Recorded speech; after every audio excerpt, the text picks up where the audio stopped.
Olá pessoal, sejam bem-vindos, sejam bem-vindas ao Cinematório Café, podcast do site Cinematório. Eu sou Renato Silveira. Oi, eu sou Kel Gomes. E neste episódio nós conversamos com o diretor Maurílio Martins, da Filmes de Plástico, sobre O Último Episódio, primeiro longa-metragem solo dirigido por ele.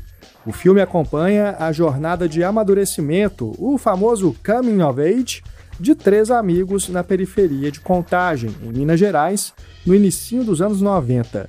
Uma história que mistura aventura, emoção e, claro, muita nostalgia. A gente se sente mesmo nos anos 90 vendo o filme, né? Pois então, e mais do que uma entrevista com detalhes sobre os bastidores da produção, desde a escolha do elenco até a composição da trilha sonora, o nosso podcast fala sobre a época em que a história se passa. Afinal, estamos entre noventistas. E o Maurílio, como bom mineiro, é ótimo de prosa, gente. Ele fala também sobre estilo cinematográfico, a influência de Hollywood na nossa formação cinéfila e a importância de haver mais filmes para crianças e adolescentes feitos no Brasil. O Maurílio, para quem não sabe, é um dos sócios da produtora Filmes de Plástico, aqui de Minas Gerais, responsável pelos aclamados Marte 1, Temporada, entre outros, longas e curtas. E o Maurílio co-dirigiu No Coração do Mundo, com o Gabriel Martins. A gente também tem uma entrevista com os dois sobre esse filme. O link para ouvir está aí na página deste episódio no nosso site. Ou então é só procurar no nosso feed de podcasts. Bora ouvir a nossa conversa? Lembrando que os assuntos abordados no podcast estão divididos em capítulos, porque a prosa foi boa mesmo, viu? As marcações de tempo em que cada tópico entra estão listadas na descrição do episódio.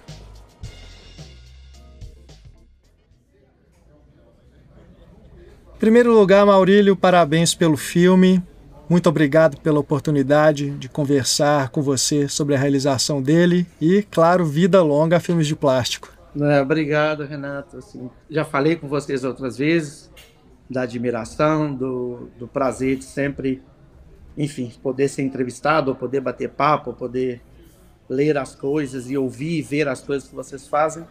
Eu acho que, principalmente em Belo Horizonte, especialmente em Belo Horizonte, né, a gente foi muito carente a vida inteira de programas de cultura pop, programas sobre cinema, ou programa que conseguisse unir as duas coisas. Eu acho que vocês unem muito bem esses dois caminhos, né, tanto de uma análise mais profunda dos filmes, quanto também dos bastidores, das discussões sobre a cultura pop, e isso para mim é um orgulho imenso.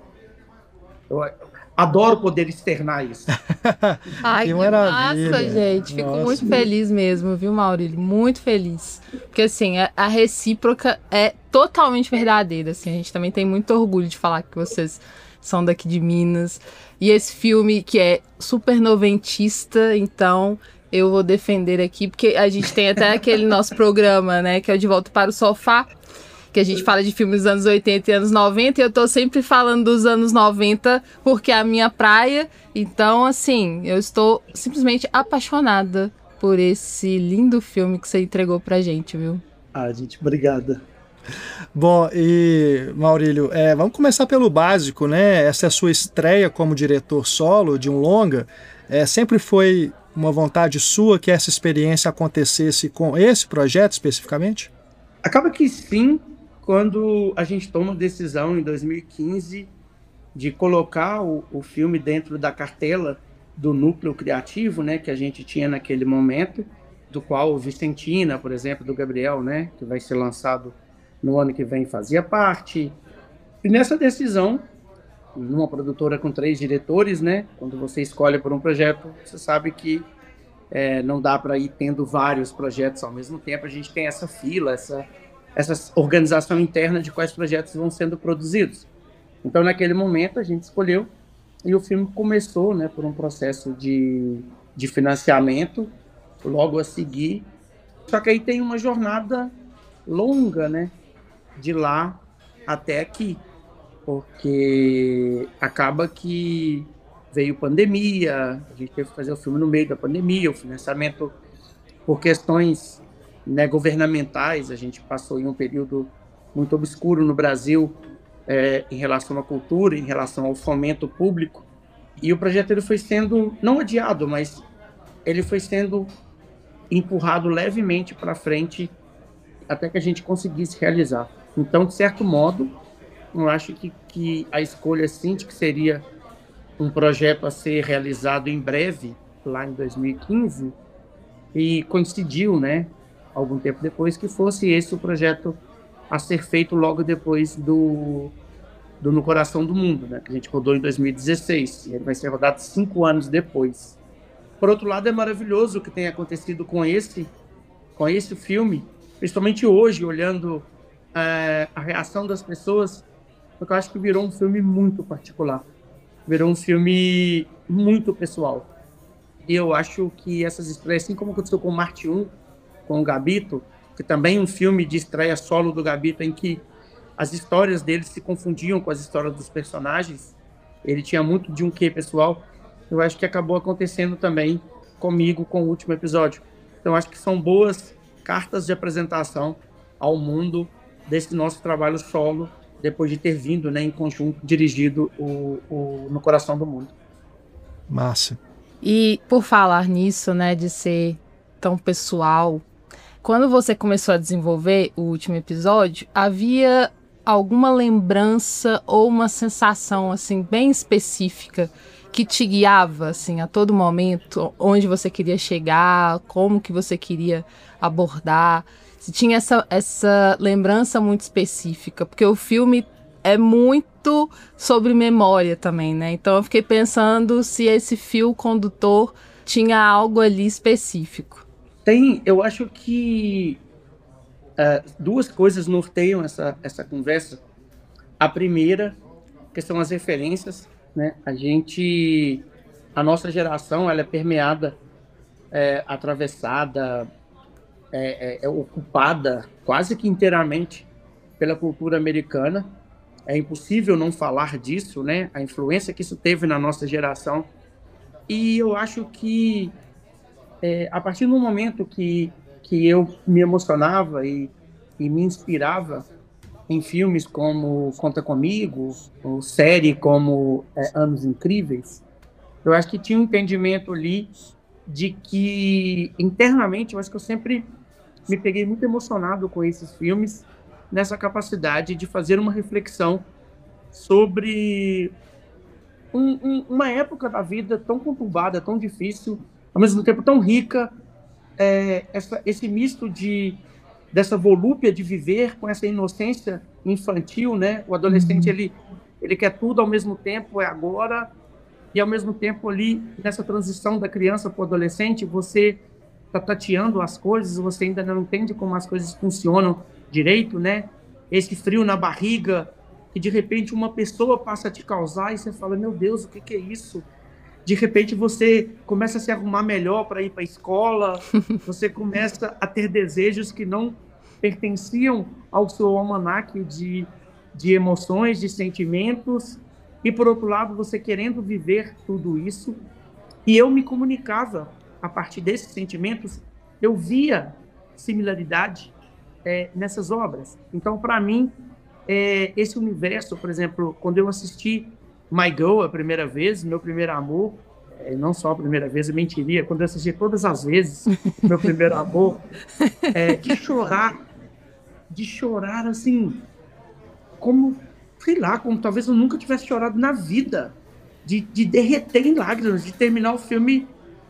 Eu escrevi uma vez, poucas linhas assim, e eu lembro de falar que aquele filme era um tratado sobre a morte a partir da perspectiva infantil. E isso acho que ficou comigo. Então essas coisas, esse acúmulo dessa junção entre o que eu sentia e o que esses filmes me proporcionavam para que eu controlasse melhor esses sentimentos, para que eu tivesse uma identificação com esse outro.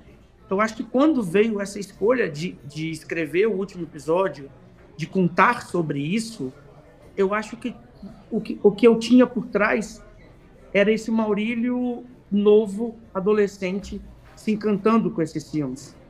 E claro, eram filmes e uma série que lidava muito bem com a melancolia, com o humor, inclusive com esse com essa onda, né, de sentimentos. Uma hora você está rindo, outra hora você está chorando, dessas coisas acontecendo com muita força.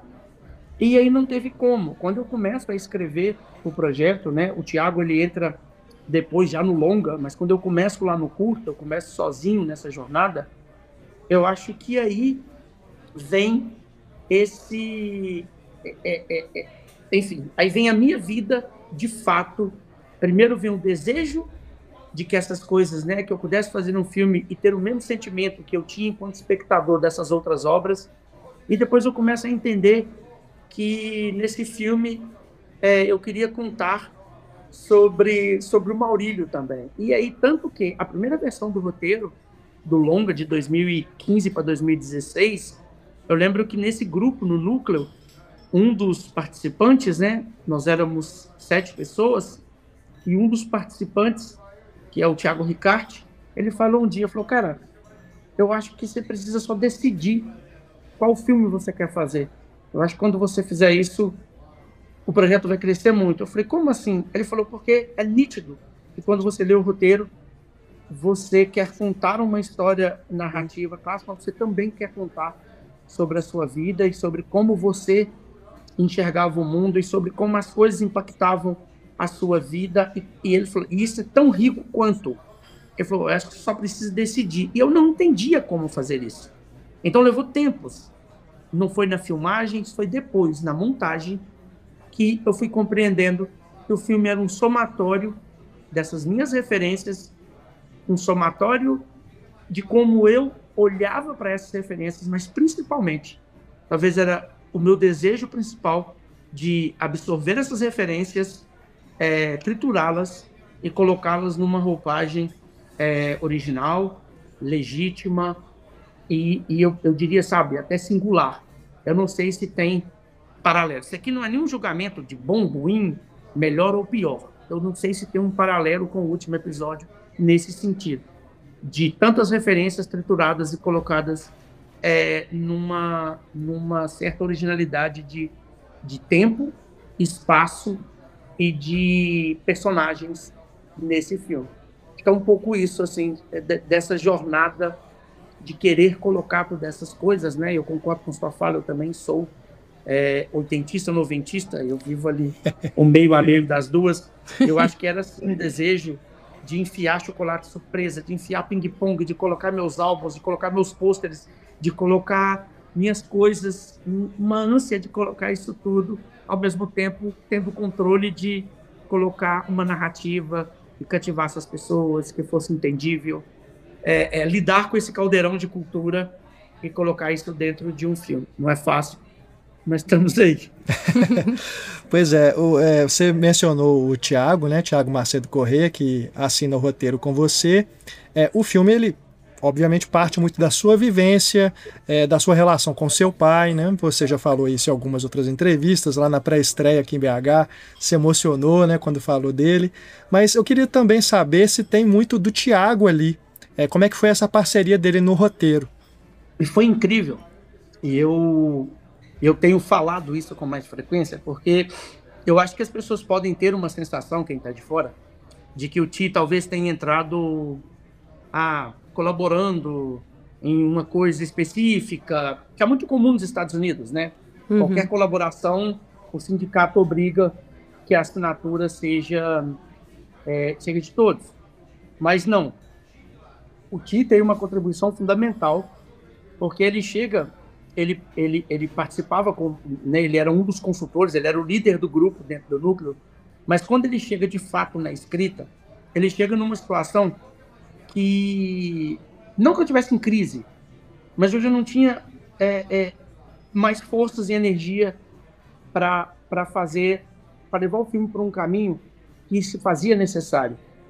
E aí quando ele vem e fala, cara, eu estou com várias ideias, se você não se importar, eu posso escrevê-las e a gente vai discutindo.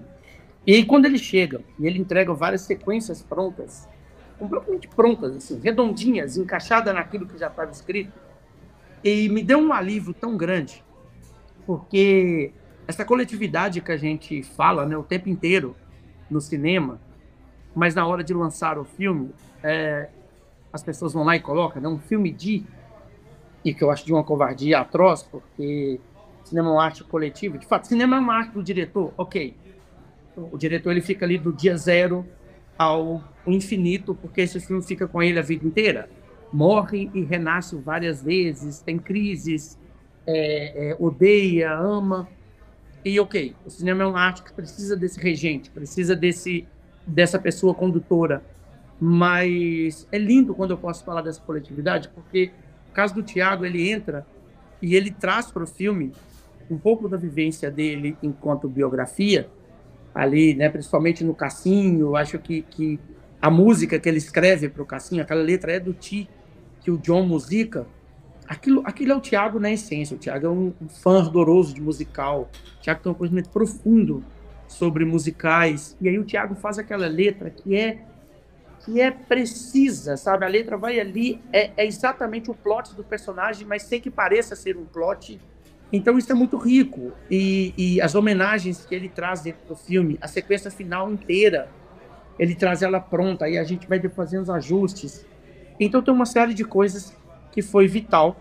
E a partir daí, óbvio, a gente ordena esse roteiro e depois vem as melhorias, até no texto final, assim, da narração, ele vinha, eu acho que tem que melhorar aqui, muda uma coisa, coloca outra. Então essa contribuição foi maravilhosa. E eu tô contando isso tudo porque, assim, para quem não sabe, ele é o produtor do filme, ele é o produtor da Filmes de Plástico, ele é, né, supostamente essa figura que tá ali para fazer as coisas acontecerem. Mas o Ti é muito talentoso e o Ti tem uma sensibilidade, uma habilidade muito grande para a escrita, e naquele momento foi vital, assim, que ele pegasse na minha mão e falou, não, calma, vamos lá, é possível, temos tempo ainda, vamos fazer com que esse roteiro fique do jeito que tem que ficar. E o que é mais irônico, que ele mesmo fala isso em entrevistas, é que, por exemplo, o Ti, as páginas aumentaram, né? Você era o produtor que tinha que cortar dinheiro e, de repente, volta o roteiro da mão dele com mais páginas. Eu falei, então, ok, vamos lá. Conflito de funções. Não.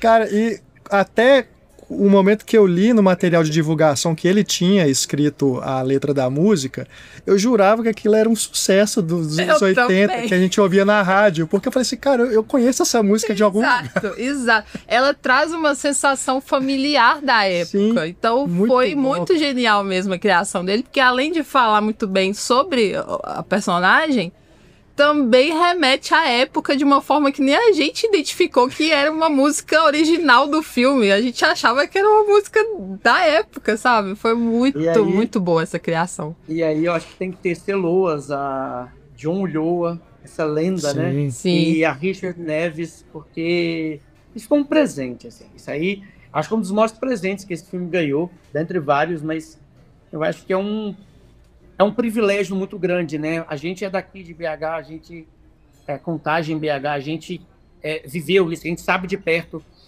O Patufu, para mim, é uma banda do coração. E o John é uma figura muito emblemática na cidade, né? Na música brasileira, mas especialmente em Belo Horizonte, por ter feito parte de bandas icônicas, né? Ele fez parte do Último Número, depois ele monta uma das bandas mais impressionantes do Brasil.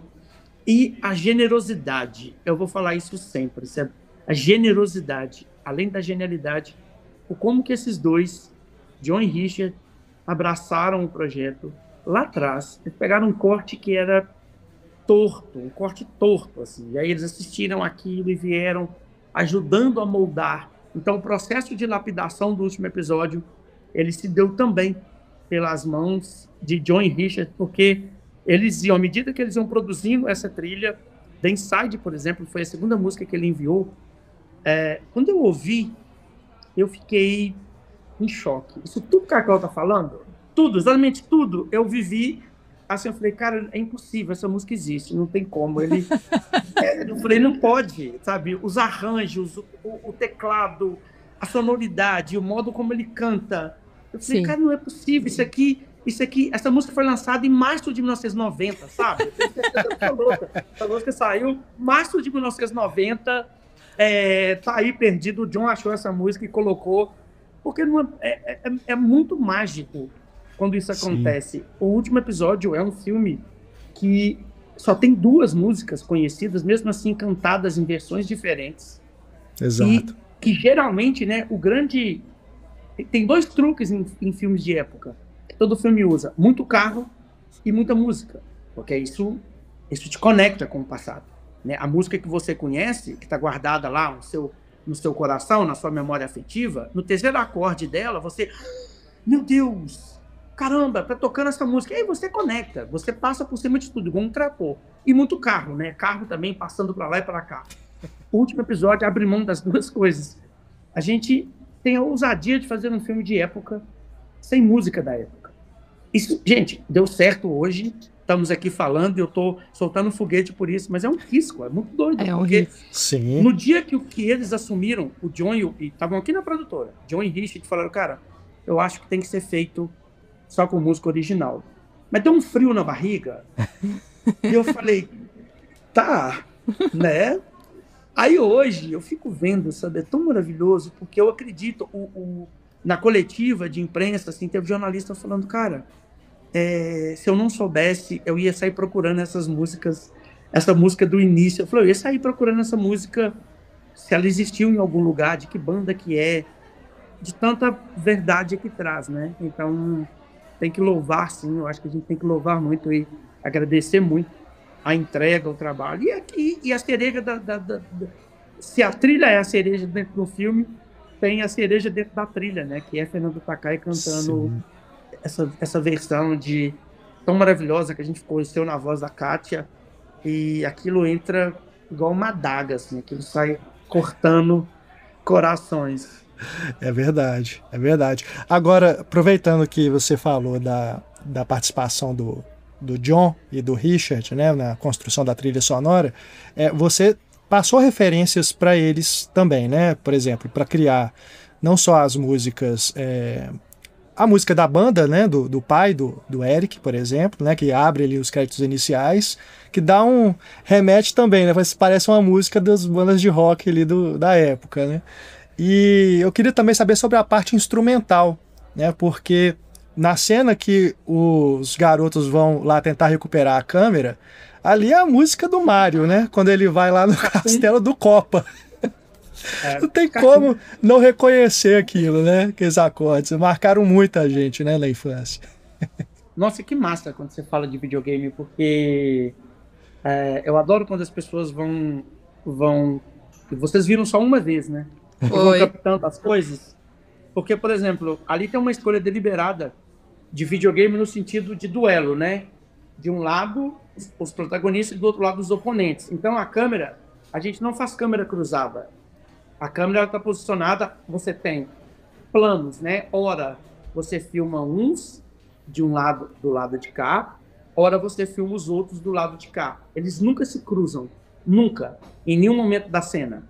As trocas do boné, da câmera, se dão, aí tem plano fechado, um pega e volta, a câmera abre de novo. Isso foi uma escolha, porque eu acho que nesse filme, é um filme realista, é um filme que a gente tenta, né, fazer essa reconstrução fidedigna ao tempo, ao espaço, mas eu achava que eu não queria ser leviano de dizer que essas coisas não existem, de que na periferia é tudo bom e que nunca aconteceria isso, mas, por outro lado, eu queria dizer isso de um outro modo.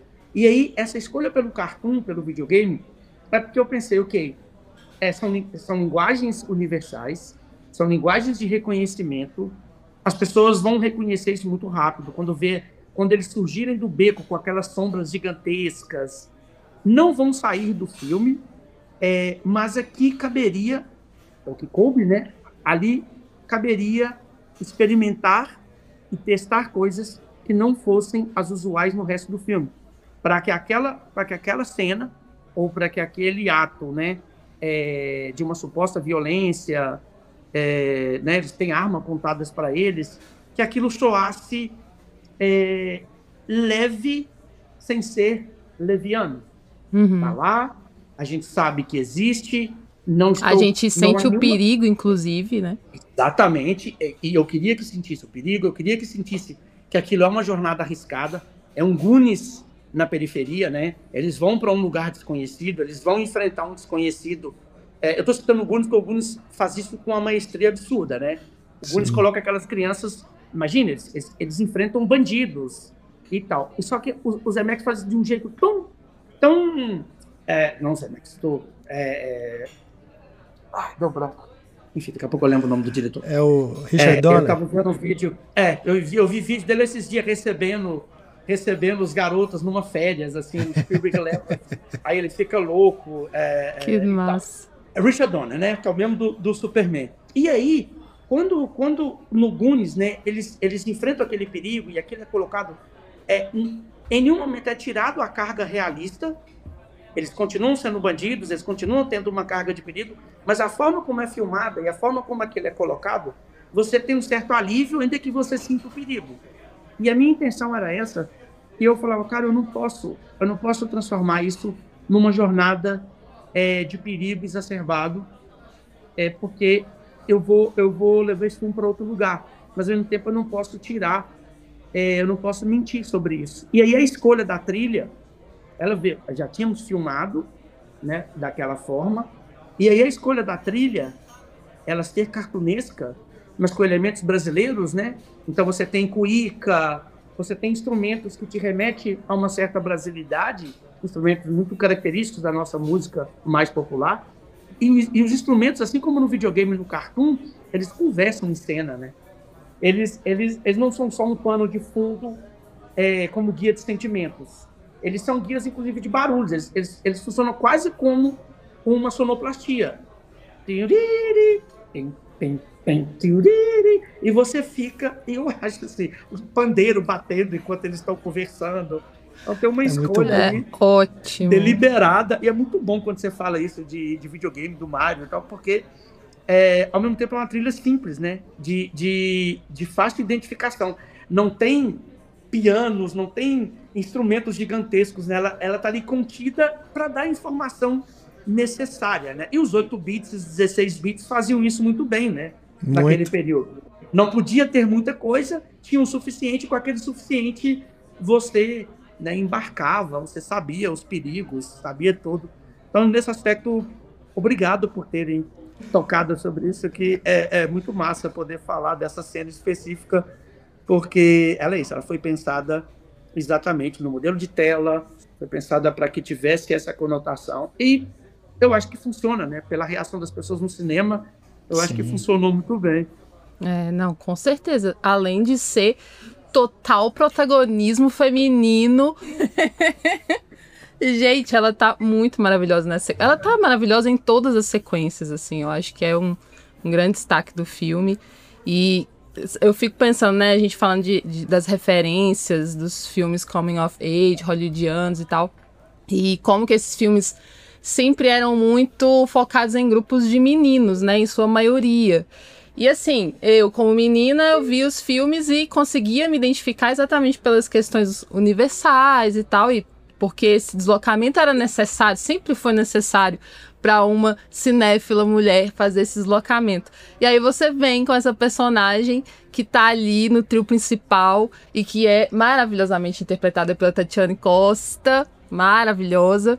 E eu tava pensando sobre essas referências também, né? E como que você traz essas originalidades, assim. Além da questão de ser no Brasil, de ser em Contagem, no Jardim Laguna, ter essa menina junto dos meninos, né? Tem também as cenas que a gente reconhece, que são de cenas... dessa linguagem de coming of age, mas que você deu a cara nossa, assim, né? Por exemplo, as crianças andando de bicicleta na rua, né? Pelo bairro. Então, assim, é algo que remete a esses filmes, mas tá de uma maneira muito sua, muito daqui, muito Brasil, assim, né? E aí eu fiquei pensando nisso, o quanto que fez falta pra gente, né? Na nossa formação, fez falta pra gente ter essas imagens, sabe? Essas imagens... daqui, né? Que eram nossa, com a nossa cara, né? Eu fico pensando, quando a gente grava, né, sobre os filmes, a gente sempre acaba indo pra essa discussão em algum momento, assim, porque foram muito raros, principalmente para mim, assim, no interior de Minas, né? Então era só filme mesmo estadunidense e tal. E aí eu queria que você falasse um pouco sobre isso, sabe, Maurílio? Por que você acha que, no geral, a gente tem ainda, eu sinto que a gente tem ainda, uma carência desses filmes de amadurecimento, sabe? Né, no nosso cinema brasileiro, assim. Como que você enxerga isso? Se você vê que a gente precisa de mais mesmo, e como que você vê a importância disso para a formação dos nossos jovens, né? Eu vou fazer uma digressão, é um pensamento que eu tenho interno, vai ser a primeira vez que eu vou publicizá-lo, e talvez fique até um pouco polêmico, mas ok, eu acho que cabe. A gente tem uma dificuldade porque, primeiro, é muito fácil para a crítica atual, por exemplo, reconhecer John Hughes, porque você volta a esse filme a partir de uma memória afetiva e você consegue analisar esse filme com distanciamento e dar a ele o valor que ele merece, enquanto crítica. E você conseguir enxergar, por exemplo, o Ferris Bueller's Off, né? Você consegue analisar o filme além do entretenimento. Eu já li N textos sobre o filme. Hoje ele é um queridinho, né, da crítica, merecidamente. Eu acho uma obra-prima absoluta. Eu não sei se, por exemplo, os críticos mais velhos, na época, tiveram a mesma condescendência com o filme do que os críticos mais novos hoje dão a ele. Isso é um efeito natural da crítica.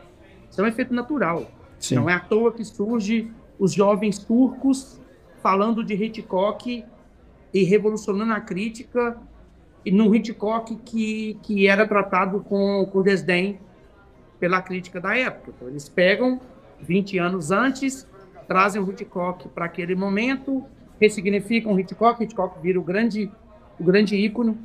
E eu estou falando isso porque eu lutei minha vida inteira.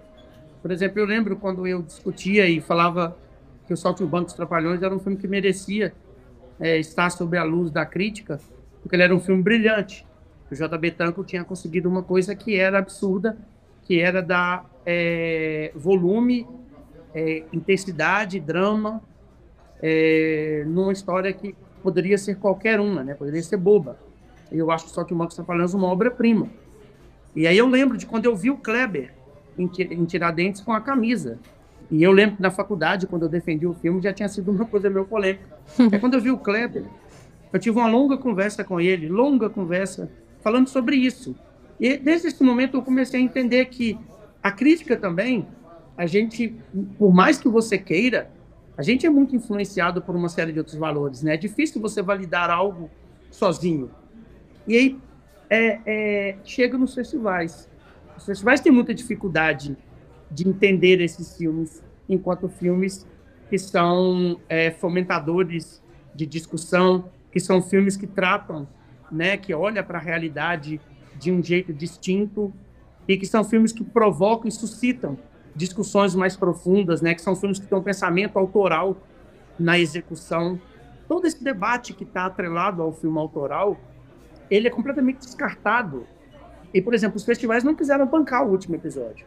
Eu não vou falar o nome dos festivais, mas 3 festivais no Brasil que a gente mandou, nitidamente amaram o filme, não tiveram coragem de bancar o filme dentro de uma competitiva. E queriam exibições especiais. E a gente falava, não. Olha só. A gente quer ele numa competitiva porque a gente acha que ele tem que estar numa competitiva, não é por conta de prêmios, é por conta da discussão. As pessoas precisam olhar para esses filmes sobre um outro ponto de vista. Exato.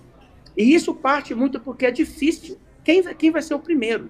Quem vai fazer essa validação? Quem vai colocar esse filme? E até que o Inácio solta aquela crítica, né? E até que o Inácio vai lá e fala, e coloca o filme né? Falando de Truffaut com Incompreendidos, e isso por si só já vira um facilitador para quem vem depois. Porque aí você não precisa ter mais medo de emitir as suas opiniões. Por isso que eu falo que as opiniões são coletivas, de certo modo. E o filme é o mesmo filme que foi enviado para os festivais, é o mesmo filme que está sendo exibido. Então, eu acho que, isso acaba que afasta um certo tipo de autor de fazer filmes com temática de adolescente, né? E aí eu chego nos Estados Unidos, isso é um pouco mais tranquilo para eles. Freaks and Geeks já surgiu como cult, né? Quando Freaks and Geeks é lançado, ali meados dos anos 2000, né? Acho que 2007, 2008, eu não sei. Você tem ali uma série de filmes, né? Superbad, por exemplo. Superbad já surge como porque nos Estados Unidos isso já é feito há mais tempo, né? Você já tem uma validação maior. Stand By Me sempre foi tratado como uma obra de referência. E aqui você não consegue citar ninguém, né? Não há essa ida a um universo em que, né, eu citei erroneamente o Zemeckis na pergunta anterior, mas é isso, o Zemeckis faz esse trânsito muito bem, né? O Zemeckis De Volta para o Futuro, De Volta para o Futuro é um filme sobre adolescentes. Sim, total. É rigorosamente um filme sobre adolescente lidando com o mundo. Então, não estou aqui fazendo crítica, não, ao cinema brasileiro, nem aos festivais, nada disso. Eu só falo que como é um comportamento que talvez vá mudando com o tempo. Porque talvez outras pessoas se inspirem, talvez a gente também, enquanto apreciador, a gente passa a compreender melhor esses filmes e até essas tentativas, que às vezes podem ser frustradas, mas essas tentativas, eu acho que no fundo as pessoas deviam olhar. O Gabriel, a gente falava muito aqui no processo. Falei, cara, o que esse filme tem de diferente dos outros? Nada. A única coisa é que ele opta por falar com adolescentes de perto, de colocar a câmera sob o ponto de vista de adolescentes. E isso faz toda a diferença na hora da análise. Eu sou muito feliz e muito grato que, apesar dos festivais, o filme está sendo muito bem recebido. Muito bem recebido. Pela crítica, por críticos mais velhos, críticos mais novos.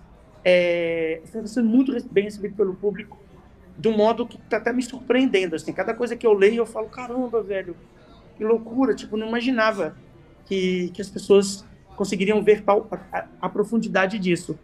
Mas a minha questão, eu falei que ela era, né, para mim a pergunta ela é provocativa nesse sentido, é porque eu acho que a gente podia explorar isso mais.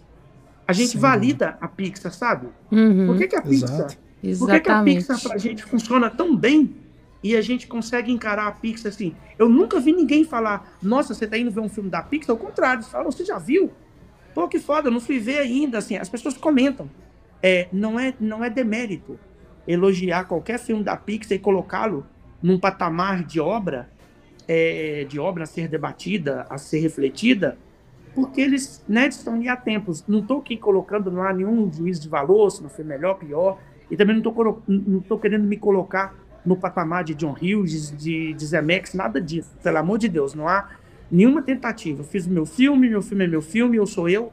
Mas é só porque eu acho que há um distanciamento do cinema brasileiro com esse público, com essa forma de fazer. O Carlão, talvez na última conversa que eu tive com ele, me falou uma coisa, eu até compartilhei isso com o Inácio na sessão em São Paulo.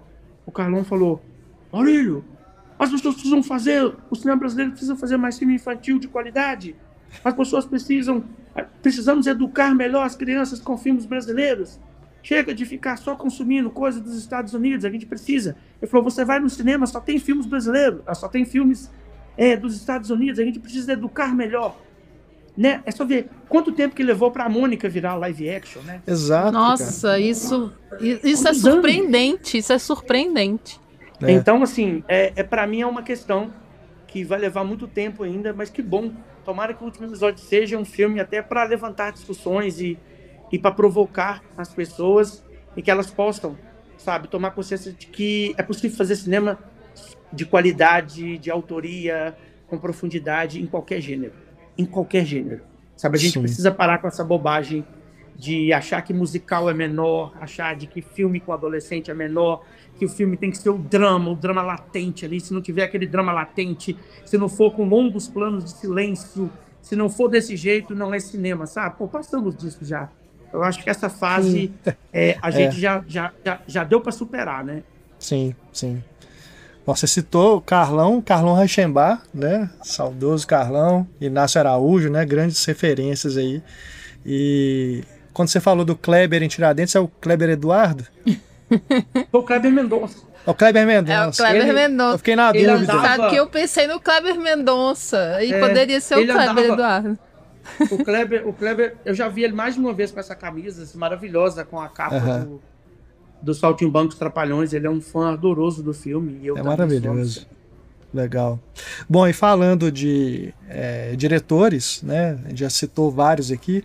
Eu queria que a gente falasse um pouco sobre estilo, porque a gente percebe que vocês dão uma identidade muito própria ao filme. Não só aqui ao último episódio, mas nas produções da Filmes de Plástico como um todo. E aqui a gente percebe na direção, na fotografia, na montagem, que o filme ele não tem cara de filme americano. Isso é muito legal. Tem uma escolha por planos abertos, por uma persistência da imagem, a duração desses planos, que contrastam com o estilo desses filmes que dominaram o nosso imaginário aí na infância, na adolescência, né? A gente falou muito do John Hughes, né? São filmes legais, claro, né? E o estilo deles faz que a gente goste tanto dele, né? Faz parte de tudo isso. Mas o que é bacana de perceber nisso é que você, aqui em último episódio, também está se afirmando como diretor ao fazer essas escolhas, né? Você não está tentando imitar o John Hughes, ou o Spielberg, ou o Zemeckis, né? Ali a gente percebe que tem escolhas muito próprias de você enquanto autor de cinema. Queria que você falasse um pouquinho sobre isso, sobre as suas escolhas estilísticas. Eu acho que tem algumas progressões do No Coração do Mundo, né? De ali das escolhas, mas eu achava que No Coração do Mundo ele imprimia um ritmo um pouco mais ágil, às vezes, então era necessário pela própria dinâmica do filme. E no último episódio, eu acho que naturalmente, no processo de decupagem, eu ia mesmo percebendo isso de quase como uma sanfona, sabe? Às vezes apertada, às vezes solta, da necessidade de em que momento eu precisava que esse plano fosse uma contemplação daquele espaço, né? Numa mise-en-scène em que a atuação, em que os corpos ali presentes fossem mais interessantes, mas não sem abrir mão de em que lugar esses corpos estariam na câmera.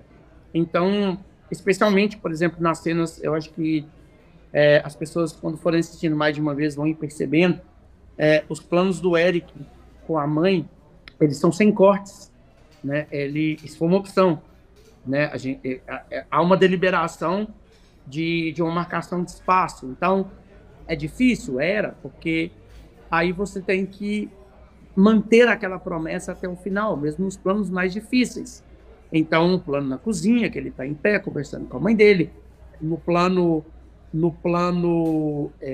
que eles estão, aquela longa conversa, né? Que a mãe chega em casa, senta, ele está consertando a bicicleta.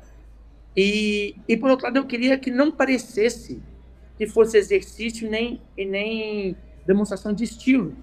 Eu queria que isso soasse muito tranquilo. Então a câmera vai ali e vai se ajeitando e para, e eles ficam. E culmina, para mim, por exemplo, acho que é um bom exemplo disso no plano de manter estilo, no plano em que a mãe conta para ele, né? Para mim, a parte mais dramática e mais pesada do filme. E quando eu tomei essa decisão, eu queria fazer com a luz se pondo, e eu queria fazer sem cortes, e eu queria fazer de um modo em que, no primeiro momento, ela tivesse um pouco mais à frente, dominando a situação, num segundo momento, perfilados, e num terceiro momento, a câmera bem próxima, e que é o momento que ela abraça ele, né? É o único abraço que ela dá no filme inteiro nele.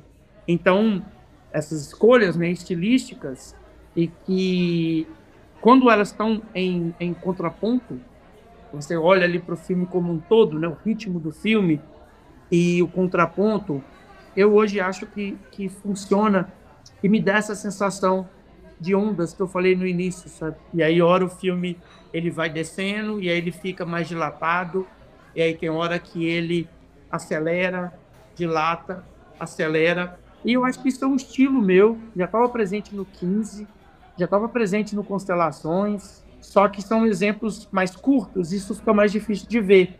Ele teve presente no Coração do Mundo, apesar de ser uma direção em dupla. Eu e o Gabriel, a gente tinha esse pensamento, mas eu acho que o último episódio foi o primeiro momento que eu pude, de fato, colocar isso em prática do jeito que eu sempre quis. Assim, óbvio, aí você conta com um fotógrafo como o Léo Feliciano, isso facilita, porque o Léo ele é o facilitador dessas ações, né? Então, eu apresento para ele e ele me dá soluções, ele me dá dicas, ele me dá encaminhamentos em que tudo potencializa, tudo fica muito mais bonito.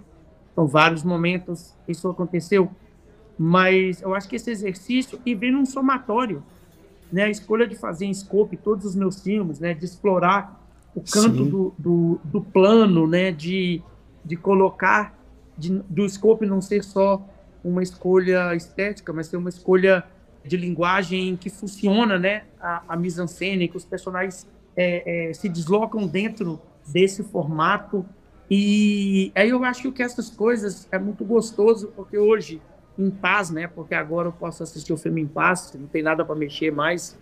E aí eu fico vendo e me dá muito, muito orgulho, porque eu acho que tem uma marca da Filmes de Plástico ali impressa, tem uma marca, né, desse cinema de contagem, mas tem também a minha marca, assim, tem o meu modo, né, esse meu apreço por planos sequências dentro das narrativas, né, eu faço essa opção em todos os meus filmes, eu gosto muito disso, e não é só por exercício, eu quero mostrar que eu sei filmar em plano de sequência, mas eu acho que são necessários. Às vezes você precisa estar ali, mas sem interromper, e para mim o corte, ele é agressivo às vezes, sabe?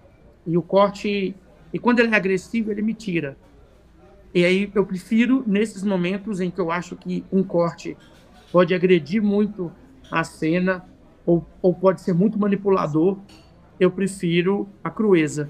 E aí nessa crueza, que não significa uma ausência de técnico, muito pelo contrário, né? Filmar em plano de sequência é muito mais difícil. Nessa suposta crueza, né? Nessa suposta ausência de dinamismo, eu acho que é uma aposta minha, uma entrega minha, uma confiança no meu roteiro e no meu elenco. E, pelo lado deles também, uma entrega muito maior, porque eles sabem que aquilo é uma sequência inteira. Então, eu acho que a concentração está em outro lugar, a força está em outro lugar.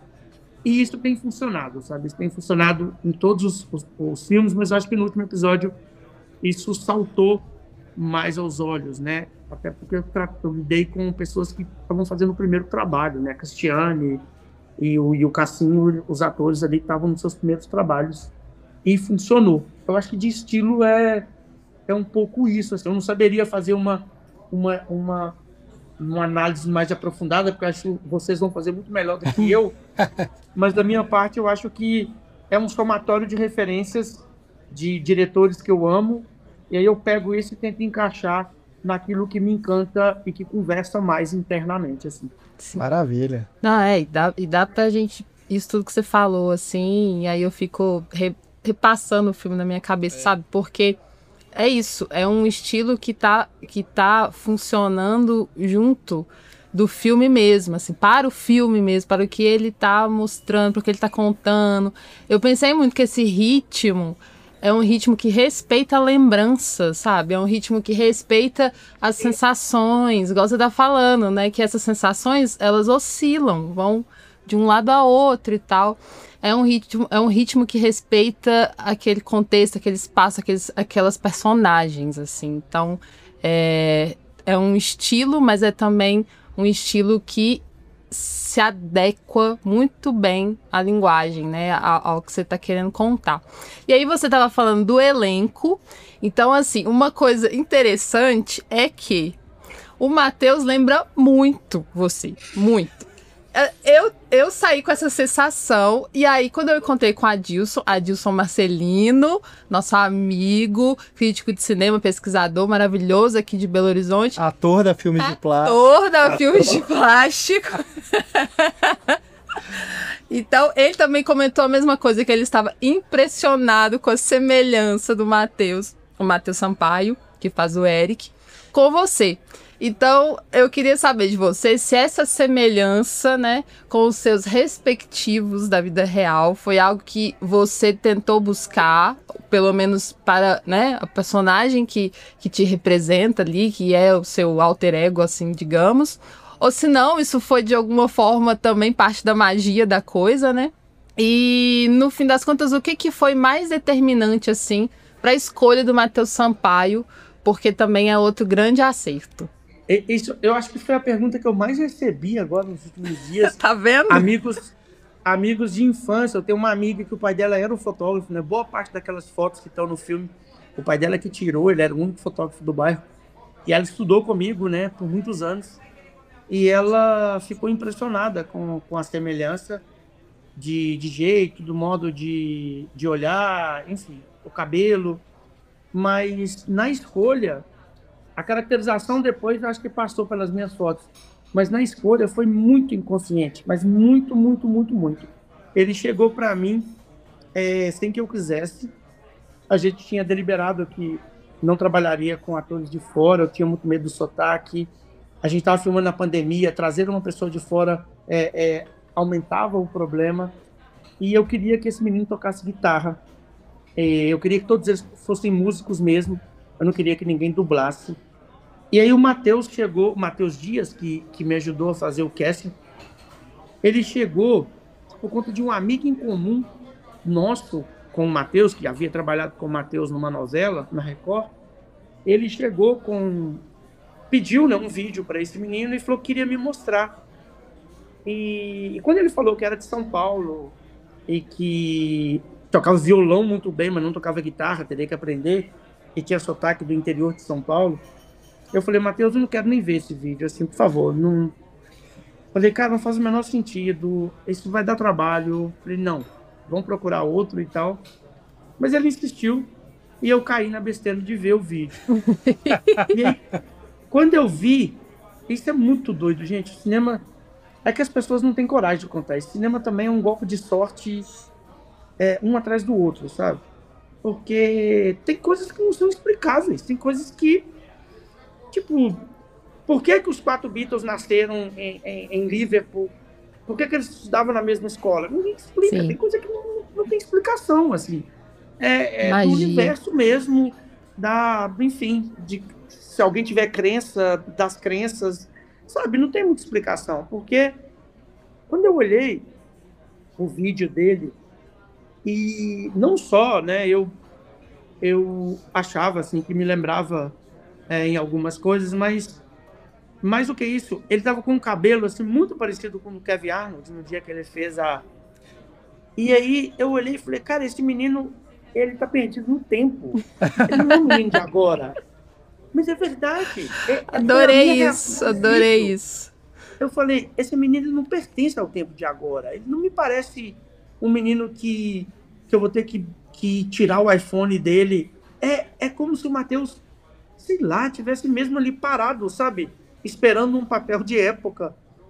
Tanto que quando ele vem, e aí, obviamente, aí eu falo do sotaque, ele diz, eu estudo, não preocupa.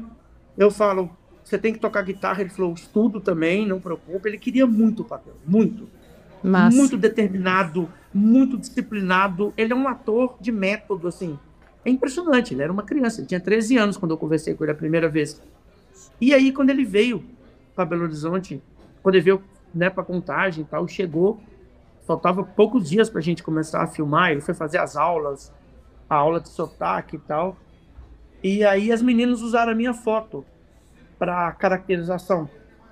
Quando ele chegou caracterizado, cara, até minha família, assim, aí falaram, nossa, o menino viagem no você, tempo. Quando era criança, sabe? Tipo assim, o jeito dele, o jeito de fazer as coisas, mas não foi, né? Ele seria escolhido por outros motivos, mas eu acho que, por isso que eu falo que é inconsciente. Talvez o meu inconsciente tenha falado, cara, vai mandar bem, ele é bom ator, e ele ainda vai ter esse componente de algum modo te fazer lembrar e de ser alguém próximo da sua vivência, ou você mesmo, né? Aí agora eu tô aceitando mais isso, porque realmente, assim, lembra mesmo, principalmente ali quando eu tô na idade dele, com 12, 13 anos, tem uma lembrança muito forte, assim. Legal. E para os personagens, né, os amigos, né, Cassinho e a Cristão, como é que você chegou ao Daniel Vitor e a Tatiana Costa? E se também esses personagens, quando você e o Thiago escreveram, se teve também ali uma inspiração em amigos que vocês tiveram, como é que foi isso? São os meus Beatles, assim, porque eu vou estender um pouquinho, porque eu acho a história muito, muito foda, o jeito que esses dois chegaram no filme, e eles vão poder contar isso pro resto da vida, quando o Cassim estiver lá super famoso, tipo Wagner Moura, assim, ele vai poder contar isso com muito orgulho. Ele nunca tinha feito nada, e o Matheus, né, o Matheus Dias, esse que fez comigo o casting, eu não sei lá como, ele saiu mandando mensagens em grupos de atores, enfim. E aí ele chegou no Daniel, e tinha um vídeo do Daniel se apresentando e um pequeno texto. Depois ele dava um texto do filme, pequenininho. Era muito ruim. Muito ruim. E aí eu olhei aquilo assim, e o Matheus falou, não, mas ele toca muito. Aí mostrou o vídeo dele tocando. Mas o vídeo era ruim, sabe? Do teste. Só que é inexplicável. Assim. Eu não sei. Ainda bem que eu tenho testemunhas e eu vou poder contar essa história com o check, sabe? E aí eu fiquei segurando o teste dele. O Matheus chegou a olhar outros meninos, mas eu não me convencia. Eu sempre voltava ao vídeo do Daniel se apresentando, não do teste. Ele se apresentando de um jeito muito, muito, muito carinhoso, muito fofo, assim. E voltava ao teste. Tava chegando a data, a gente tinha que decidir. Tava no limite. E chegou um sábado. Por algum motivo, eu dormia pensando, eu acordava pensando. Eu falava, cara, ele não tem nada para provar. Ele não tem nada prévio.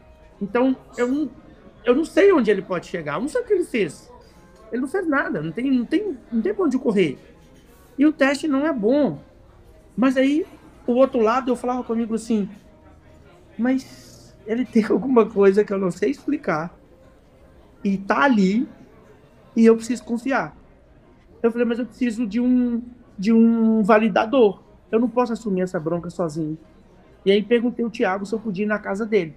Saí do Laguna e baixei lá no Anchieta. O tio morava no Anchieta nessa época, né? Pra quem não é de Belo Horizonte, isso é uma distância considerável. Grande distância. Uma grande distância. Fui para casa do Thiago, cheguei lá, sentei, ficamos conversando, né, sobre o roteiro, estávamos ali fazendo pequenas modificações ainda, sobre as coisas do filme, e em algum momento eu falei, tio, eu preciso te falar uma coisa, eu preciso te pedir uma opinião.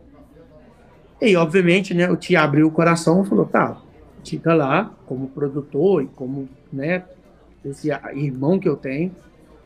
E eu falei, cara, é sobre o personagem do Cassinho. Eu falei, o Daniel, eu não gosto do teste dele.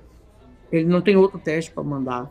Eu não quero fazer outro teste com ele, porque eu não sei se vai dar certo. A não ser que eu tenha a capacidade de dirigi-lo. Mas eu sinto que é ele. Alguma coisa me diz, mas eu acho que feeling nesse momento é a última coisa que tem que ser ouvida, porque é um filme. E se der errado, vai dar muito errado. Ele é um dos protagonistas. Aí o Thiago, cara, é muito bonito poder falar isso, assim. A gente, na filme de plástico, talvez uma característica muito forte nossa, sabe? A gente cobra muito um ao outro, é muito crítico, mas a gente também tem um respeito muito grande aos instintos, assim. A gente se fez desse jeito. E aí o Thiago falou, bom, quando você olha pra ele, é ele que é o personagem? Eu falei, falei, então, bora lá. Chama ele. Se você confia, você criou o personagem, você confia, você que vai dirigi-lo, o tio falou, não vai ser a primeira vez que isso vai acontecer. E aí eu liguei pro Matheus e pedi que o Matheus desse o recado pro Daniel, e nunca mais tive notícia. O Daniel assinou o contrato, o pai e a mãe, o papai, e eu fui conhecê-lo. E aí quando eu o conheci, quando bati papo com ele pela primeira vez, é muito foda isso, assim, isso é muito incrível. Não só ele era o Cassim, como eu comecei a trazer coisas da vida dele pro personagem. Porque para mim aquilo ele era muito maior do que o que a gente tinha escrito. Ele, as coisas dele, as questões dele, que ele estava passando naquele momento, que era nítido pelos olhos dele. Aí a gente foi alterando o roteiro a partir dos encontros com ele, a partir da conversa com ele. Tivemos uma conversa, perguntando se estava tranquilo, que toda aquela transformação, aquela vivência tivesse no roteiro. Ele falou, tá ótimo. E o resto eu dispenso, né? O resto tá lá na tela e tá para sempre na tela. É uma loucura. O carisma dele, o quanto a câmera gosta dele, o quanto... É impressionante. Aquele texto na boca dele sai como se você estivesse filmando ele real em 1991, uma câmera documental. Não parece roteiro, né? Nada ali parece que ele está dando um texto. Então, eu adoraria dizer que foi uma escolha num teste que ele brilhou e que meus olhos, tipo Spielberg com o ator do ET, mas não foi. O brilho nos olhos veio depois, veio com ele ali já com a vida dele, né? Chegando com a vida dele e a gente entendendo que esse menino era um gêniozinho, assim. Eu acho ele, quando eu falo que o Cassim é um gênio, eu acho que no fundo sou eu o diretor querendo dizer que o Daniel é um gênio, sabe? Para mim e para mim tem uma carreira brilhante pela frente. E a Tati, e é lindo poder dizer isso, porque a Tati eu a conheci num projeto desse Matheus Dias, que ele fazia, e ele filmou um dia um projeto que tem na escola, lá do bairro, que chama Pequeno Poeta. Ela era muito pequititica, e ele me mostrava todos esses vídeos, muitos anos antes. E eu lembro de ter visto essa menina com o cabelão, cantando, e ali no desespero para encontrar a Cristão, e para mim a Cristão tinha que ter características muito singulares, assim. Eu queria que fosse uma menina forte, assim, que tivesse esse rosto mais expressivo, de força, mas que ao mesmo tempo fosse dócil. Aí eu falava, cara, é querer demais, assim, como que dosa isso, né? Como é que eu vou achar essa pessoa? E aí eu lembrei desse vídeo e falei, Matheus, você pode ir atrás? Aí o Matheus ligou para a Grazi, que é a professora, e conseguiu o contato da Tati. E Tati já estava aí com seus 14 para 15 anos, 15 eu acho que ela já tinha feito. E aí a Tati manda um vídeo super empolgada, e aí nesse vídeo ela falando, oi, eu sou a Tati, eu queria muito fazer parte desse filme, e eu amei o vídeo. Só que como ela morava no bairro, ela é do Laguna, então isso é um facilitador e um componente a mais para mim dentro desse campo de emoções, eu poder escolher uma atriz, uma das protagonistas do meu filme que fosse do bairro como eu, e que entendesse aquele lugar, que tivesse estudado na mesma escola que eu, fosse periférica.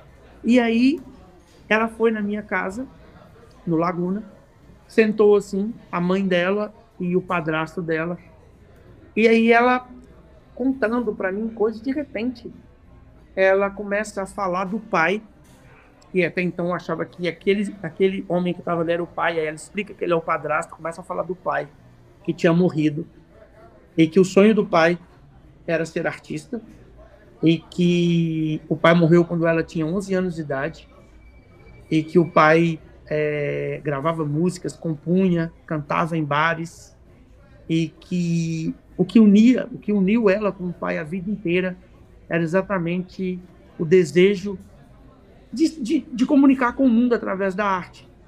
E ela contando isso para mim, e ela começa a chorar, ela fica muito emocionada, e ela começa a cantar Aleluia, porque era a música que ela cantava com o pai. Aí, meu amigo, aí não tem... Já arrepiei, aí, como diria no interior assim, de Minas, né? Que isso? Aí não tem, né, a piada do interior, não tem tatu que resista, porque assim, eu fiquei estatelado, eu não caí no chão lá, porque eu estava tentando manter a compostura, e aí falei, não, disso aqui eu não tenho dúvida nenhuma, que essa menina E ela nunca tinha lido um roteiro na vida, ela nunca tinha feito absolutamente nada perante as câmeras. Nada. Então, a gente chega no set, né? E aí eu conto com um trabalho maravilhoso da Bruna Chiaradia para estar ali comigo, preparando essas crianças. E quando eu vi a primeira cena deles juntos, eu vou levar para mim, como sabe, dos grandes dias como diretor. Porque eu falei, se eu acredito que esses meninos são amigos desde criancinha, que nasceram aqui no bairro e que vivem aqui, eu falei, qualquer pessoa vai acreditar. E é fato, né? Fato. É a grande força do filme, é a química entre eles, né? Tem uma química ali que é absurda, né? Eles se conectam, e não é igual o Guinho, Zezinho e Luizinho, né? Não é complementando um ao outro. É inclusive nas diferenças, sim, nas brigas, nas separações. Não é amizade, tudo é lindo, tudo é maravilhoso, né? A amizade real, que a gente briga, que a gente volta, que a gente perdoa, que a gente desliza, que a gente sonha junto, que a gente tem raiva, que a gente tem alegria. E isso num filme de 1h50, e você sai do cinema com a sensação de que aqueles meninos hoje estão com 47 anos, 48, que eles estão aí, que você vai encontrá-los adultos de algum 40 momento. Mais? 40 mais, porque assim, é impressionante. E aí eu acho que eu falo que eles são meus Beatles por isso, porque eu acho que a gente tem que dar sorte também, sabe? A gente... nada pode ser tão pragmático e tudo parecer que é por profissionalismo, e porque pesquisamos muito, e porque fizemos um trabalho vasto de pesquisa, porque eu sou um profundo conhecedor do ser humano e eu consegui detectar as coisas. Não, nada. Aqui tem um golpe de sorte também muito grande de ter achado essas pessoas incríveis, maravilhosas, e hoje elas estarem aí, né? Com vida, esses personagens com vida própria. Então, eu falo com muito amor, e eu tenho que agradecer o Matheus, né, que ele me ajudou, o Matheus Dias Will me ajudou a chegar nessas pessoas que eu acho que eu nunca teria chegado. E só um easter egg que vale a pena. Opa, vamos lá. Essa professora Grazi, que é responsável por esse projeto de Pequeno Poeta, né, em que ela fez esse projeto por muitos anos na escola do meu bairro, e que foi por causa desse projeto que eu cheguei na Tati, né? A Tati está hoje no cinema e eu espero que tenha uma vida longa. A professora Grazi é mãe de talvez uma das artistas visuais mais fodas e respeitadas do estado, né? Que é a Luana Vitros. É muito doido, porque gente, isso é dessas coisas arte assim, dos encontros. E que é uma artista, né, que nasceu no Laguna e que cresceu no Laguna.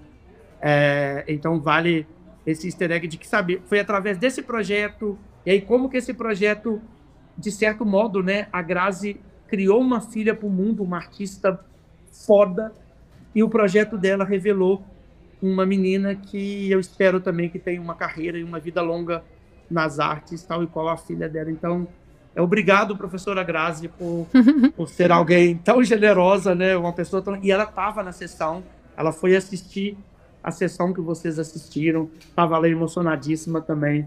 Eu acho que ela deve ter um orgulho imenso. Nossa, imagino. De saber que foi por conta desse projeto, que é um projeto belíssimo, que a gente chegou na Tati, né? E, de certo modo, a Tati está aí no cinema hoje em função disso. É o mundo e suas conexões, né? Não, conexões belíssimas, assim. Obrigada por compartilhar, porque a história de cada um é muito especial. E aí, quando se juntam, tem toda essa química, sabe? É um negócio que torna o filme ainda mais bonito pra gente, né? Saber desses bastidores, de como as coisas nasceram, assim. E você falou de cinema ser sorte, né? Mas acho que tem muito da intuição também, né? Então, essa sua história com o Daniel, acho que diz muito disso, né? Você confiou, né? Apesar de o teste não ter sido aquilo que você esperava, ter surgido uma dúvida ali e tudo, mas você confiou, né? Acho que o que o Thiago disse para você. Então, essa intuição também, ela é muito importante, né? Eu acredito para você fazer juntar essas conexões todas. Né? O Shaya diria que é fé. Shyamalan. É a fé, né? De acreditar mesmo, assim, em algo que parece tão incerto, mas que no fundo é o que é preciso mesmo. Então eu achei muito bonito, viu? Nó. E essas cartas que... ator é uma profissão muito, muito dolorida, né? É muito sofrida.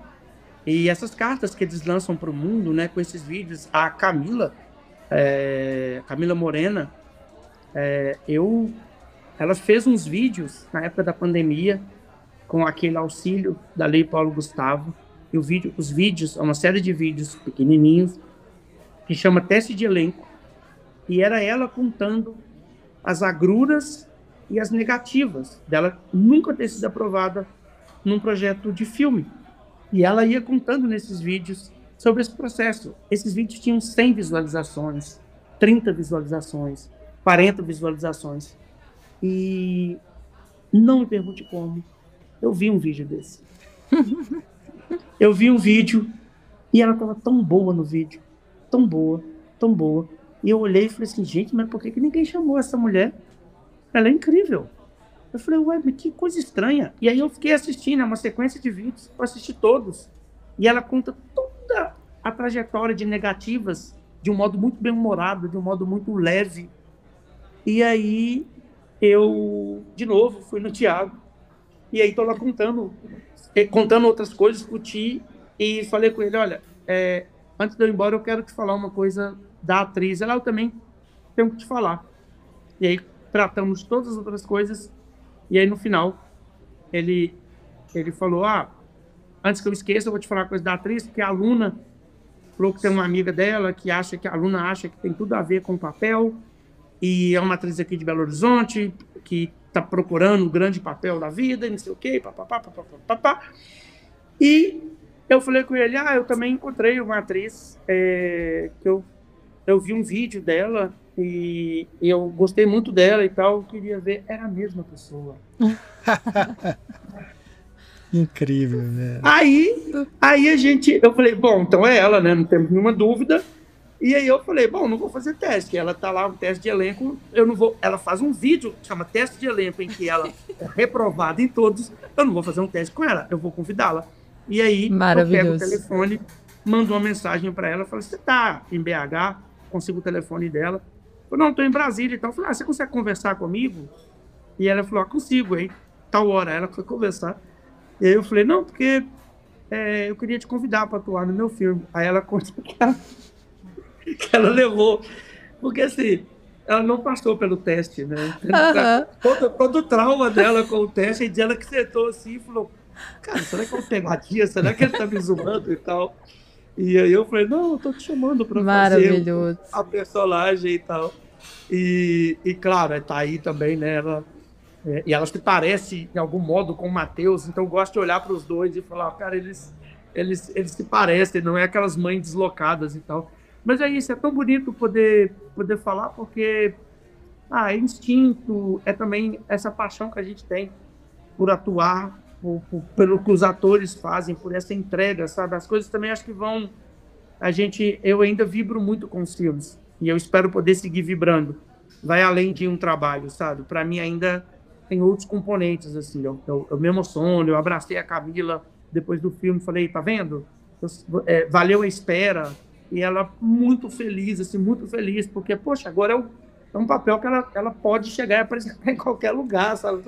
Essa aqui sou eu, sabe? Essa aqui sou eu, essa aqui é a minha capacidade. Então isso é muito bonito. A gente não consegue fazer com todo mundo, mas nas vezes que dá certo, é muito gostoso poder vibrar junto com a pessoa que está ali esperando uma oportunidade, ou cavando, ou trabalhando uma oportunidade. Sim. É verdade. Bom, a gente já tá com mais de 1 hora de papo aqui, tá? Eu não tô nem sentindo. Incrível. Eu não tô nem sentindo. Tá quase virando uma faixa comentada pro filme. Olha, que chique, faixa comentada. Mas a gente ainda quer falar sobre direção de arte, né, Kelly? Porque assim, uma coisa bem bacana, né, do filme, assim, que, claro, a direção de arte tinha que ser, né, central, porque é um filme de época. E eu gosto muito como não é uma nostalgia idealizada, porque a gente vê muito disso em algumas produções que emulam épocas, né? E aqui não, aqui é tudo assim muito realista mesmo, sabe? Não tem artificialidade, né? Eu pensei assim, o filme ele tá de fato se vestindo da sua época sem exagero, sabe? Porque entende como que foi essa época, entende das texturas, enfim. E aí eu queria saber como que foi esse trabalho, assim, né? Que tipo de material de referência que vocês usaram? Como que foi conseguir objetos, né, do cotidiano? Porque, assim, como eu tava falando, né, nessa recriação de época tem muitos objetos que são icônicos, né, mas e objetos do cotidiano? Por exemplo, aquela jarra de suco, Maurílio, quando eu olhei para aquela jarra de suco branca, foi assim, pá...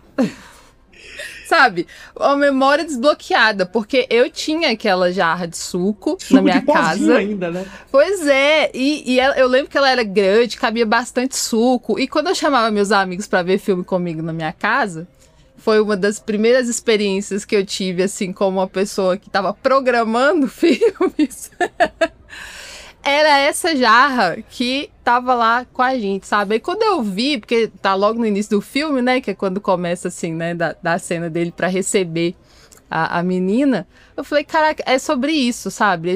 Esses detalhes que transportam a gente sem precisar de artificialidade, sem precisar de nada muito forçado, assim. É natural. Então eu queria saber como é que foi, né, esse trabalho, como que vocês usaram de referências e tal. Primeiro, acho que a gente é bom falar da escolha, mas, né, da escolha da Mari, mas eu acho que antes disso, eu acho que sempre foi um medo, sempre tive um medo muito grande que ficasse um filme fetichista. E para mim é o grande problema de boa parte dos filmes de época, quando os objetos saltam à frente da história. Os objetos saltam à frente do que quer se contar, dos sentimentos. Porque, para mim, é quase como se houvessem propagandas dentro, né, te alertando, te lembrando que aquilo precisa ser importante. Só que a importância dessas coisas, elas têm que se dar a partir de um todo, né? E não faz nenhum sentido que você fique colocando isso na cara. Então, para mim, eu queria muito que essa reprodução ela fosse tal e qual se estivéssemos vendo uma foto da época, onde o todo é muito mais interessante do que o individual. E aí a gente partiu disso. E para chegar nisso, a minha escolha pela Mari se dá porque uma que eu amo a arte, né, do Dona Sônia, que é o curta do Gabriel, e depois aí ela foi fazer o meu, que é o 15. E eu lembro que no 15 a gente partia disso.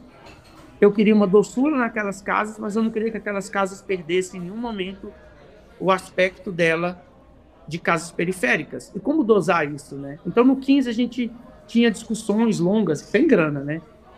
E aí, desde essa época eu tinha feito um convite para ela, desde que começou o roteiro, aliás, desde que começou o roteiro do curta do último episódio, eu queria que fosse a Mari. Virou série e ela estava lá presente nas discussões. Então, quando virou longa, foi uma decisão natural. Porém, nesse tempo todo, a Mari nunca tinha feito um longa. A Mari foi para a academia, foi dar aula, primeiro na USP, depois na UNB, de direção de arte. Mas para mim ainda fazia muito sentido, porque naquelas duas experiências com ela, eu tinha visto coisas no modo dela de enxergar aquele lugar que me encantava, de como ela levava uma leveza e uma doçura sem forçar. E daí a gente partiu de toda essa discussão, né, de como seria aquilo. E aí montamos uma equipe, e não tem como também eu não louvar o trabalho da Natália Nadaleto como produtora de objetos. Porque a produção de objetos em qualquer filme ou série de época, ela é vital. Porque é a pessoa que vai atrás de todas as loucuras de todos os departamentos, né? E aí a pessoa tem que fazer mágica para encontrar.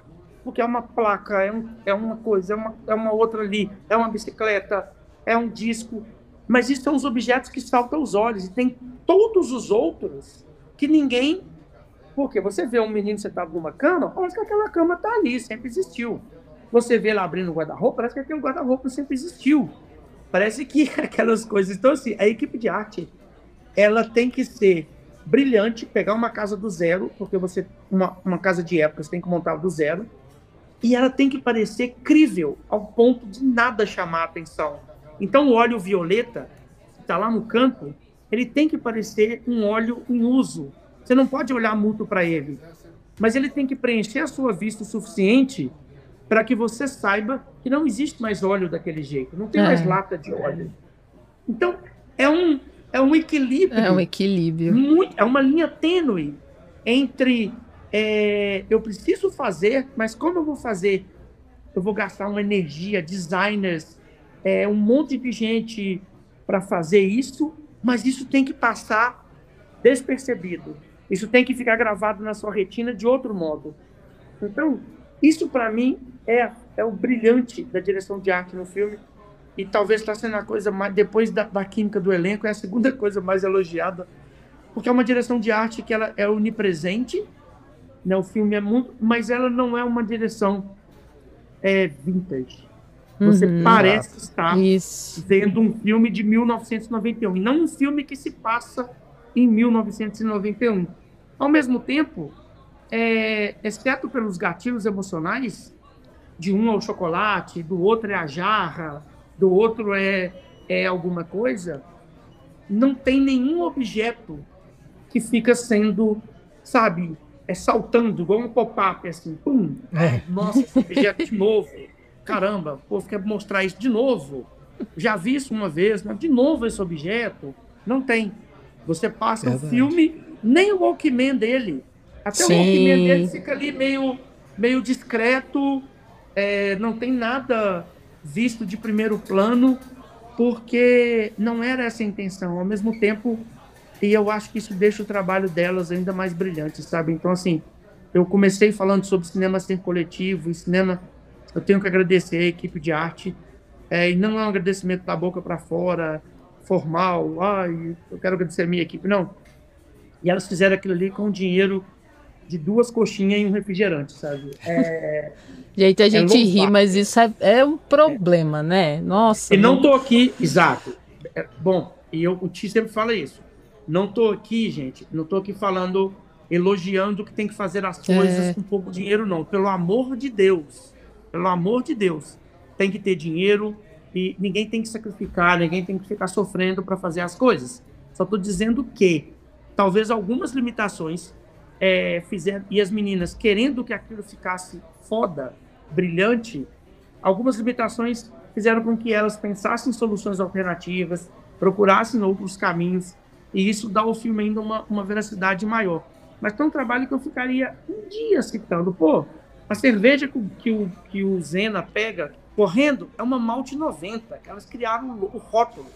Por lá e criaram o rótulo. Criaram não, né? Recriaram o rótulo, imprimiram igual um rótulo de cerveja, pregaram. Isso é muito incrível, porque passa assim, ó. Você tem que parar para ver que aquilo é uma Malte 90, mas está lá. Você sabe, e o somatório dessas coisas dão ao filme um brilho muito, muito imenso, assim, sabe? Nessa direção de arte. Alguém escreveu, né, das roupas, que eu falar do figurino também, né, das roupas desgastadas, né? Alguém citou do Eric abaixar a camisa. Pô, a camisa curta é brilhante, cara. Mas as meninas pensaram nisso, quando ele tá em crescimento. Ele tá em crescimento. A gente tem que fazer uma camisa menor para ele, porque essa camisa é de quando ele tinha 10 anos, sabe? Isso, pô, não tem como você não ficar feliz com esse tipo de decisão. E aí o personagem abaixa a camisa porque ela realmente tá curta para ele. E esse gesto, um monte de gente se reconhece e falou, pô, eu fazia exatamente isso. Eu com 13, eu cresci rápido e minhas camisas não se sentiam tanto. Então, eu tava lá o tempo inteiro empurrando. E aí essas coisas, o óleo manchadinho lá, sabe? Assim, aquelas caixas de sabão em pó no supermercado. Nossa, aí eu viajo. Para mim aquilo é muito maravilhoso, porque é um portal. Total, uma cara. Coisa que eu olho e falo, cara, isso é um portal, eu queria... E a mercearia, para terminar, porque eu sei que já estouramos tudo que podia estourar, eu falo muito, a mercearia a gente montou e ela abria quase todo dia, porque quando a gente não estava filmando nela, as meninas estavam tirando coisas perecíveis, voltando com coisas perecíveis, enfim. A equipe de arte tinha um trabalho constante. As pessoas visitavam, as pessoas entravam, tiravam foto, ficavam emocionadas. Falavam, nossa, parece a mercearia do São Antônio, parece a mercearia do Sodeco. Nossa, até o cheiro é igual, porque elas levaram produtos mesmo, assim. Então isso foi muito bonito, porque o estúdio do Marcos, né, que elas buscaram fotos lá do Retratistas do Morro, e fizeram toda aquela composição. Então, isso é muito incrível, a forma, o cuidado que a arte tem nesses pequenos detalhes, sabe? Esse fotógrafo fotografaria quem? Que tipo de foto que estaria aqui no estúdio dele? E, obviamente, isso ninguém tem que saber disso, né? A gente precisa ficar... Filme não tem que vir com bula, mas no somatório geral, você passa por ele e você entende a veracidade das coisas, você sente a veracidade, porque essa construção ela é constante, né? Ela não tira folga e nem tira férias, ela está ali trabalhando em cada instante do filme, né? Então você vai, chega no momento, você faz o pacto com o filme e você acredita piamente que você está ali em 1991 de fato. E só 2 comentários. O André Novaes, que está caracterizado como se tivesse saído de um filme do Spike Lee. Maravilhoso, né? O corte de cabelo, a roupa, né? Maravilhoso. E o Daniel Jaber, que interpreta o pai do Eric, né? O Vilmar. E ali a gente tem uma reconstrução de época dentro da época, né? Porque são as imagens do VHS que foi filmado lá e são anteriores. Então teve um outro trabalho aí também de reconstrução muito bom. E o Daniel é ótimo, né? A gente conhece demais o Daniel. Muito bom. Foi uma surpresa vê-lo no filme. Né? E ele tá em 2 momentos. Ele tá cabeludo e barbudo, e ele tá com cabelo curto e sem barba. Isso eu acho que dá mais força ainda, porque são 2 registros distintos do passado do Daniel. Né? Exato, né? Ficou muito bom. E a narração, é ele ou é você quem faz? Sou eu. É você. Bom. Eu falei que era você, tá? E ele, em algum momento parece que eu vi que não. O crédito era do Daniel, mas eu também reconheci sua voz no início. Foi uma escolha, a gente, enfim, chegou a trabalhar e a testar e ficou incrível, mas tinha coisas ali que tinha uma carga emocional e até mesmo dessa coisa que eu falei sobre a autoria, sobre que a minha voz levava o filme para outro lugar, com uma dicção não tão boa, com uma impostação que não é de um ator, mas eu acho que eu conseguia colocar o filme num lugar, esse narrador conseguia colocar o filme num lugar que talvez é esse momento que o diretor tem que colocar a cara no mundo, assim como o Kleber fez no Retratos Fantasmas e outras pessoas já fizeram.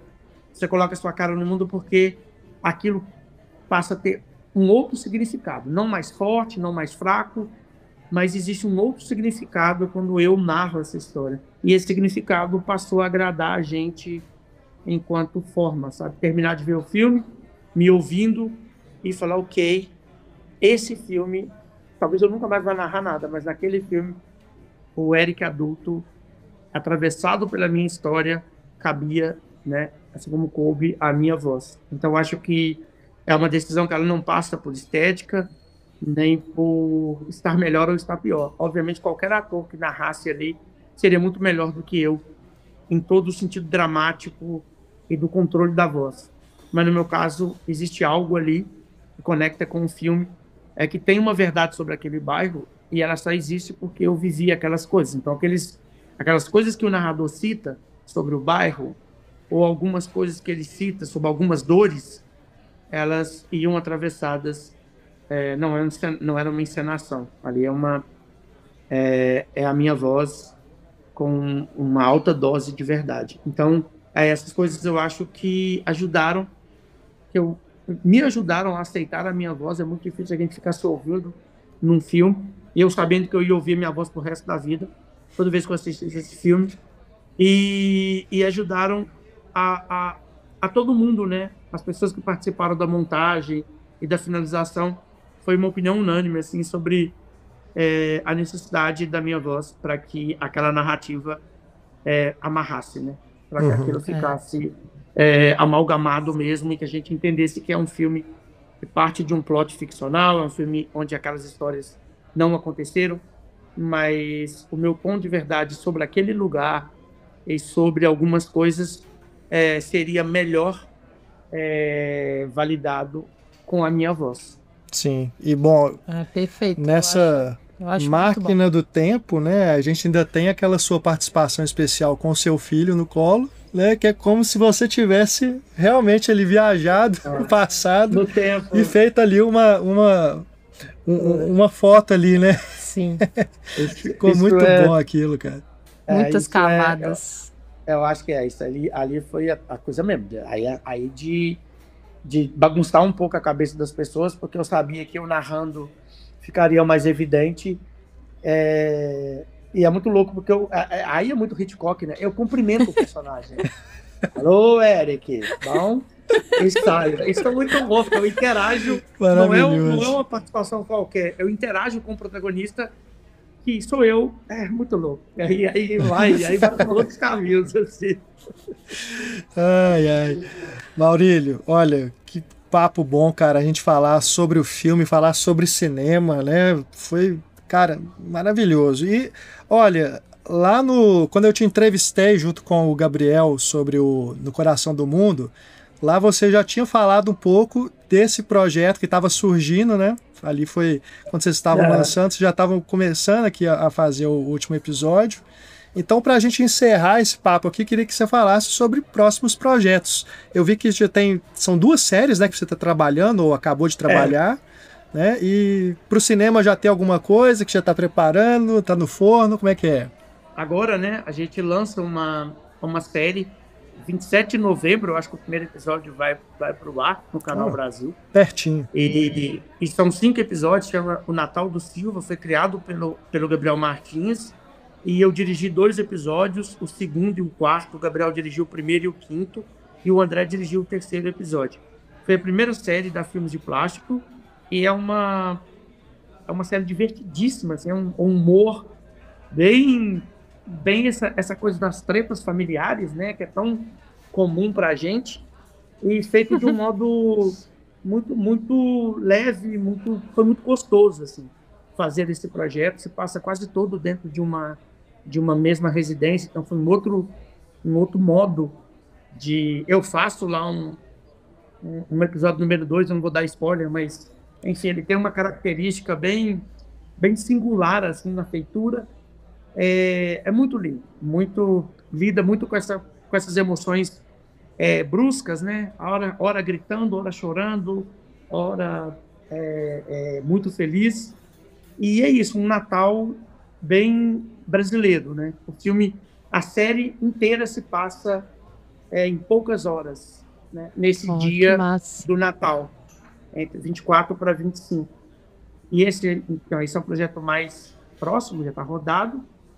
E eu rodei uma série para Disney Plus, mas eu não tenho a menor ideia quando que eles vão lançar, então eu nem sei.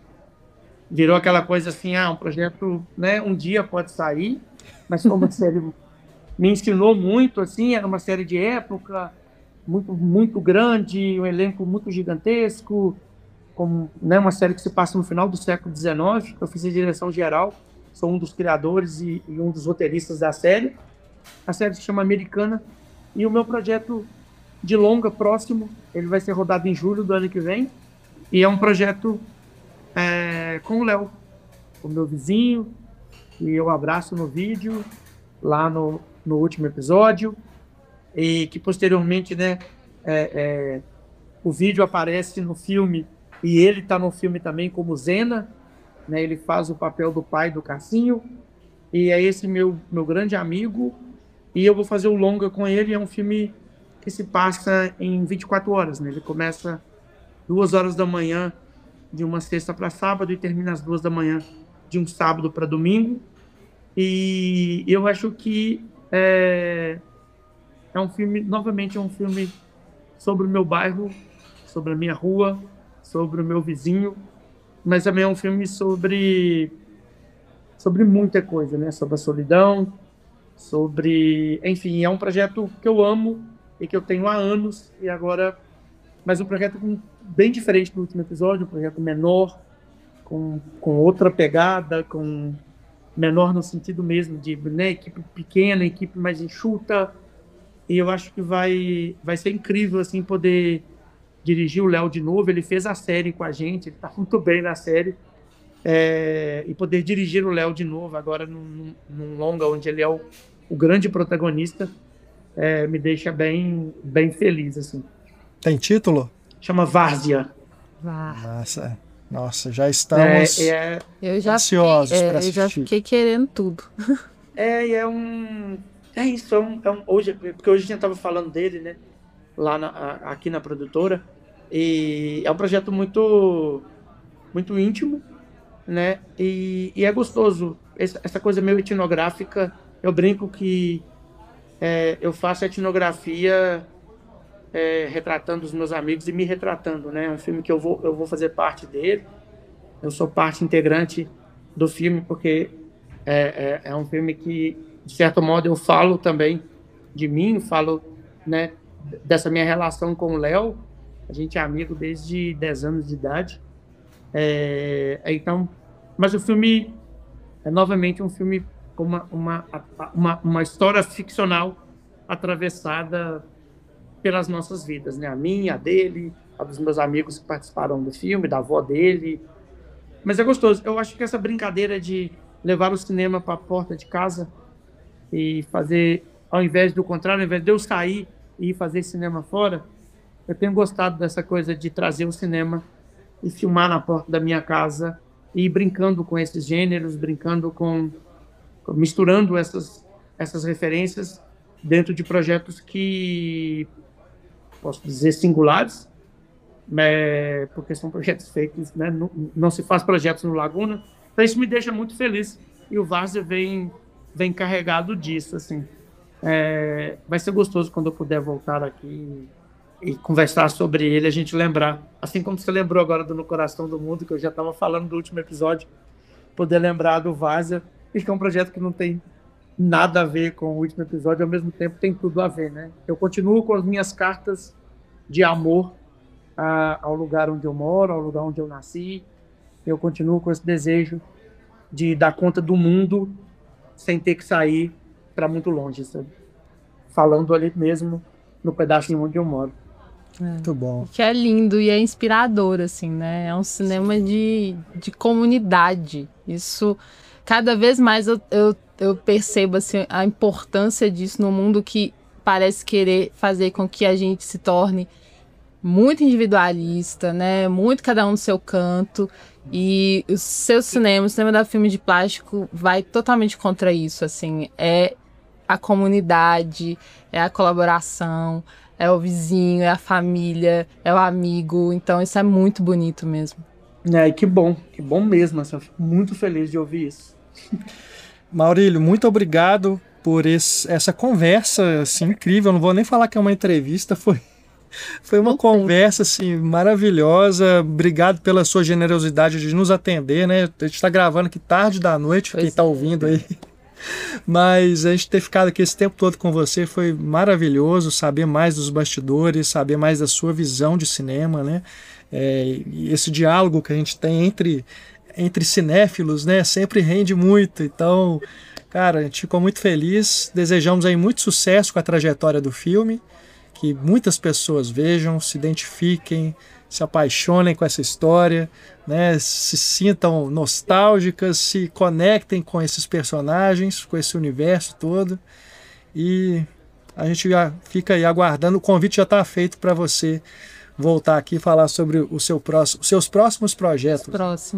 Assim como todo o pessoal da Filmes de Plástico. Um beijo em vocês. E eu já né, rasguei elogios no início, então vou só reforçar. Obrigado e, né, acho lindo e que a gente continue, né? Vida longa a carreira de vocês vida longa a todos os seus projetos, né? Eu sei que são mais de um. E vida longa ao Cinematório, enfim. Um beijo. Ótimo. Um beijo em vocês e até a próxima. Obrigado. Valeu, Maurílio. Um abraço. Tchau, gente.